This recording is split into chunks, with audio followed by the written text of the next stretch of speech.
Good afternoon, everybody. Dan Hodgkins. I'm Vice President of Community Benefit for Community Health Network. What I do in my job is to look at the community and how we can make it healthier. Good place for me, huh?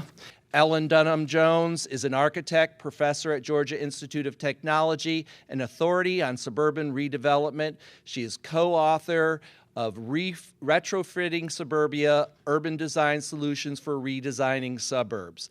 Ladies and gentlemen, Ellen Dunham-Jones. He's a rock star. All right.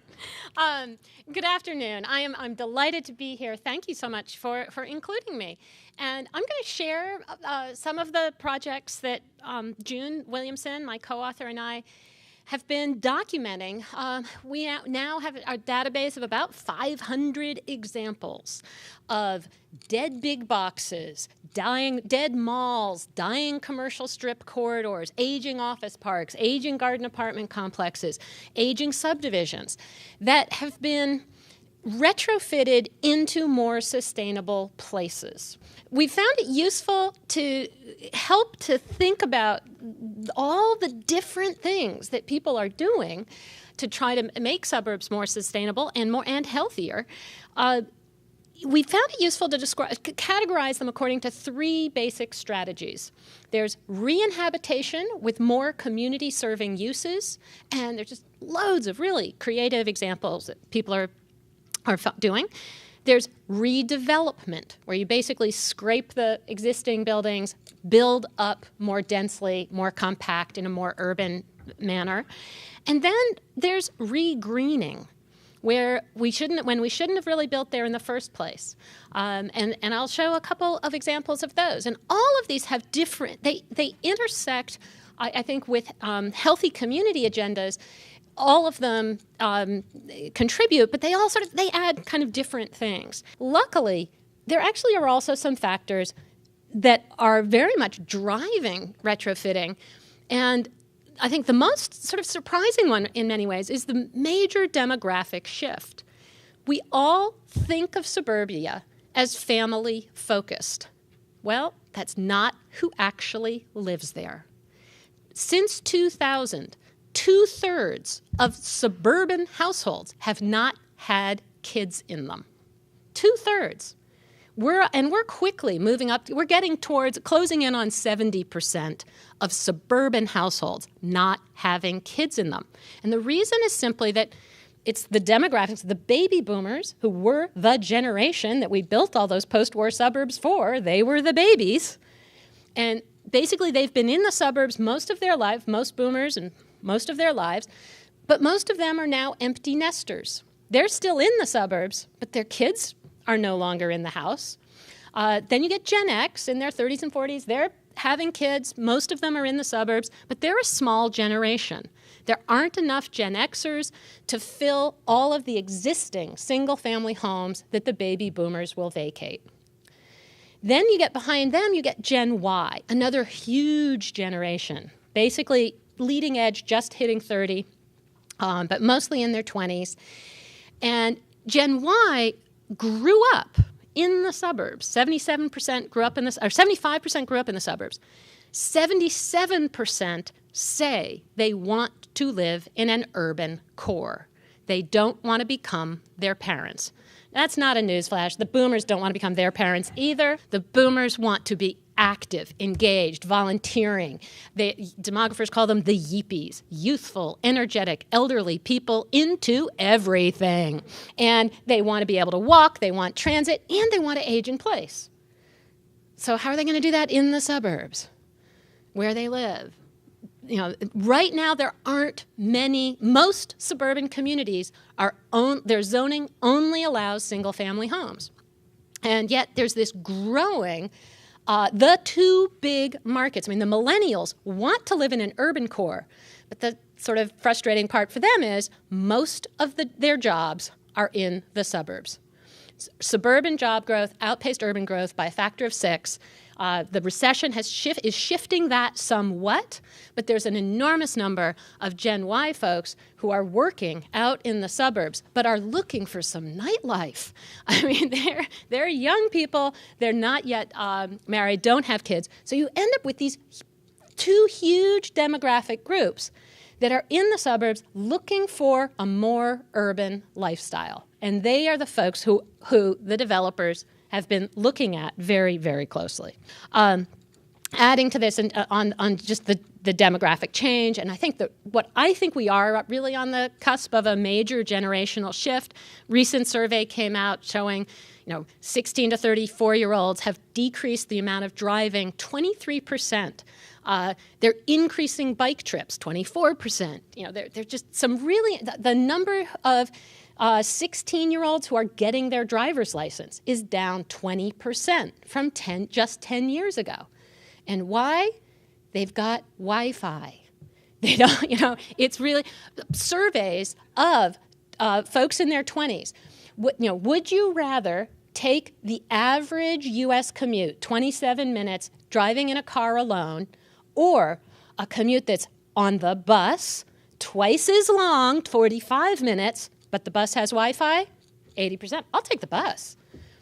That's a generational shift. The older generations can't imagine it. The younger generations are voting with their feet, literally. So I do think we're seeing some major shifts.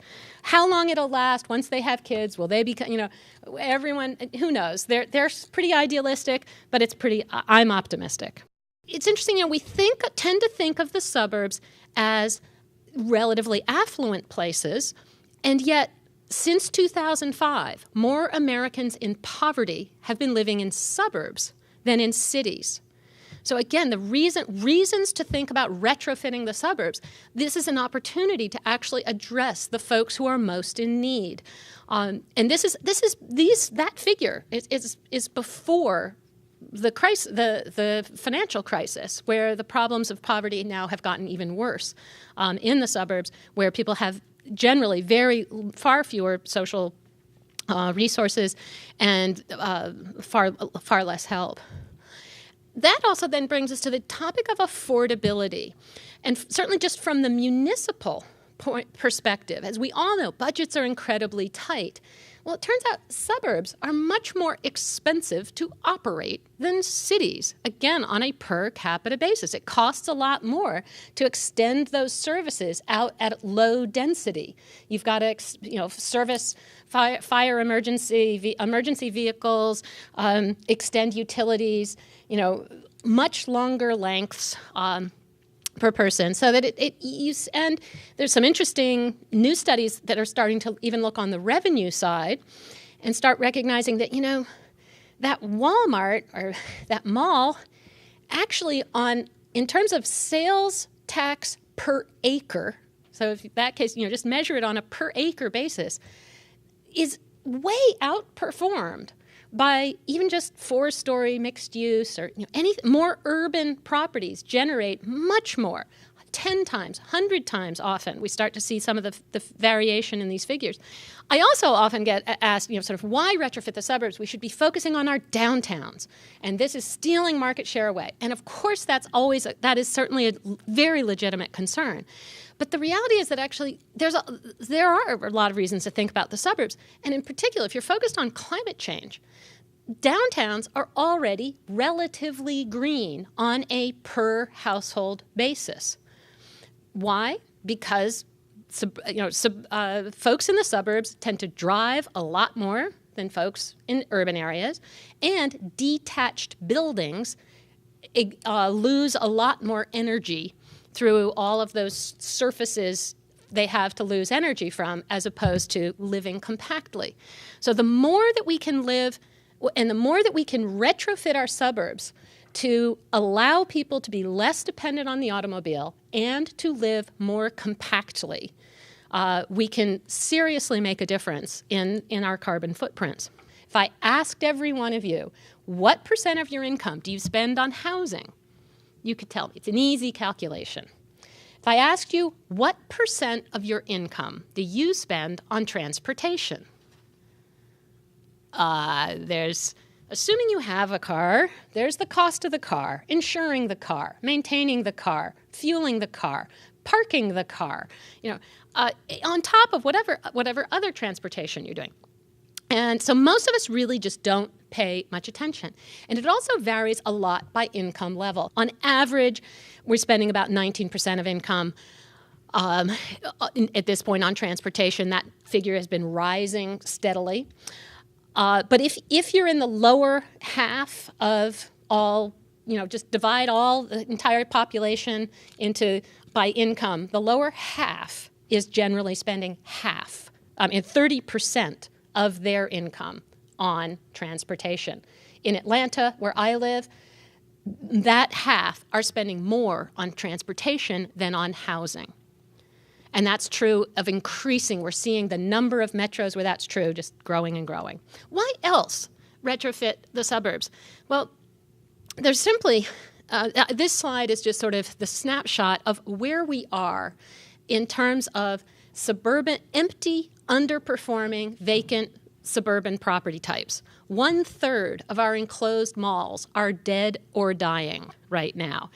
Strip malls are at the highest vacancy rate we've ever seen. Indiana has the highest vacancy rate on retail in strip malls, I believe, at 12%.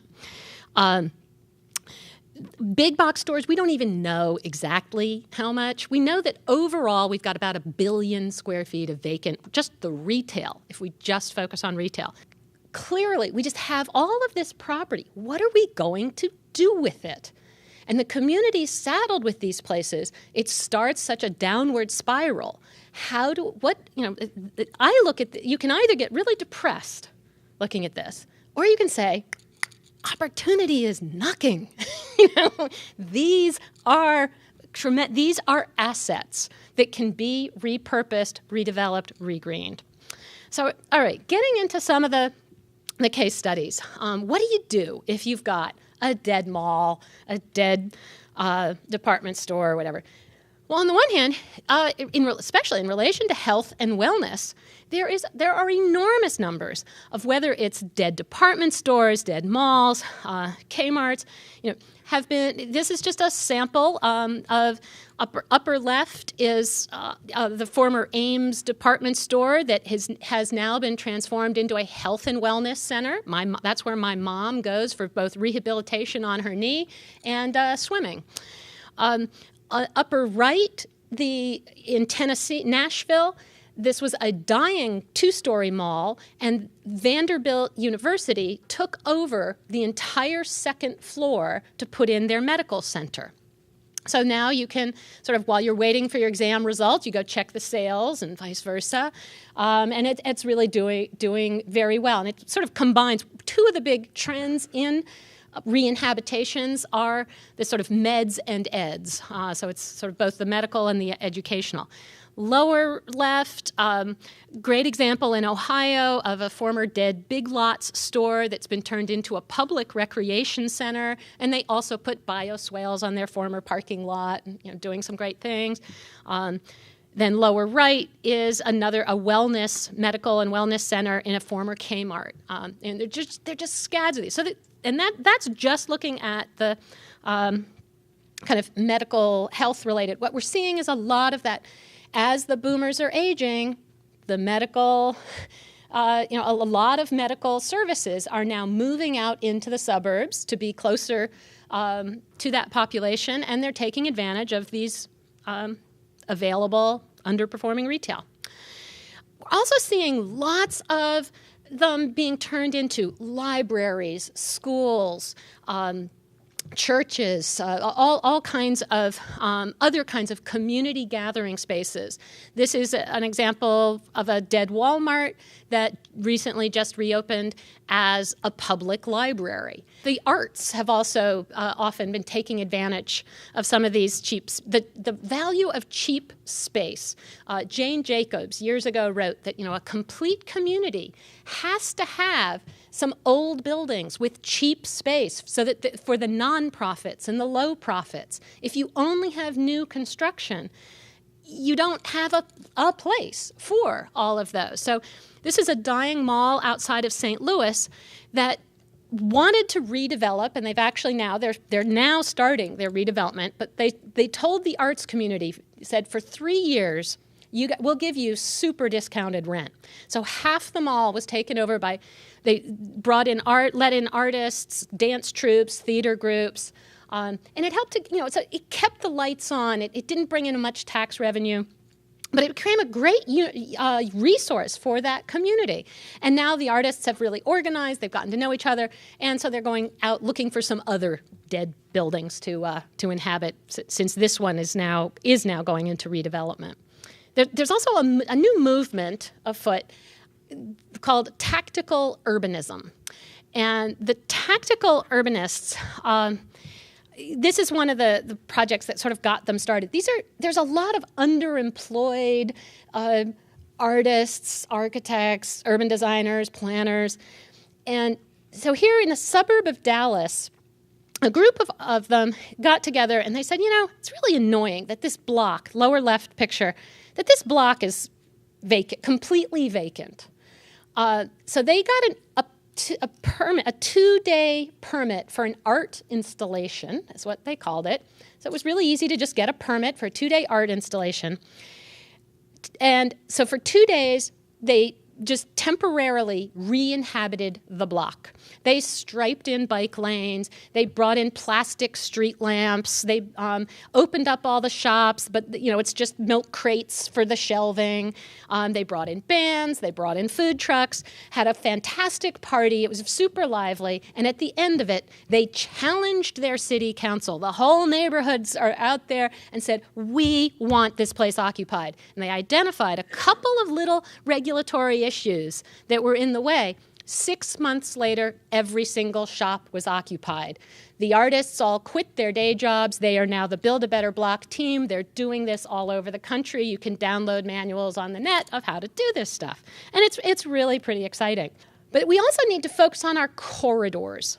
Because if we're building these little bits and pieces of more walkable places, but to really get systemic impacts, we've got to connect the dots. And that means literally building, focusing on the corridors and how we get there. But the ways to start thinking about the corridors is really important, because I'm closing up here now with getting back to transportation, walkability, bikeability. This is a great example in DC, where as you can see on the image on the upper left, an existing intersection with really wide turning radii, huge traffic islands, and yet it's right next to a transit station. So DC planning said, we want to turn that back into a 90-degree intersection, tighten it back up, as we heard Tom talk about this morning.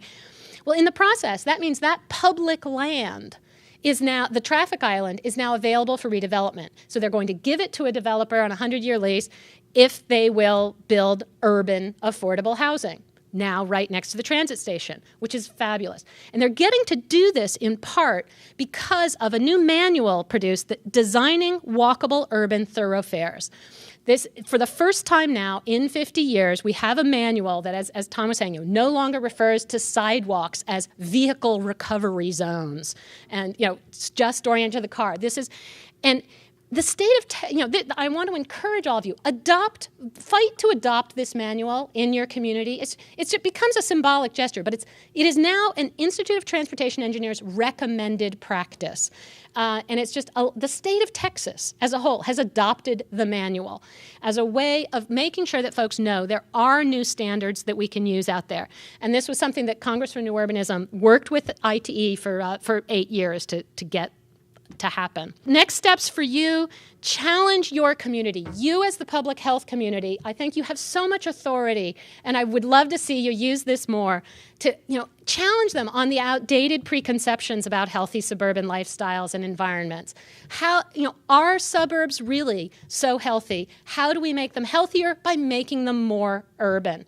Lead your community to adopt the ITE manual and partner with other folks, with design and construction professionals, to support healthy design projects and policies.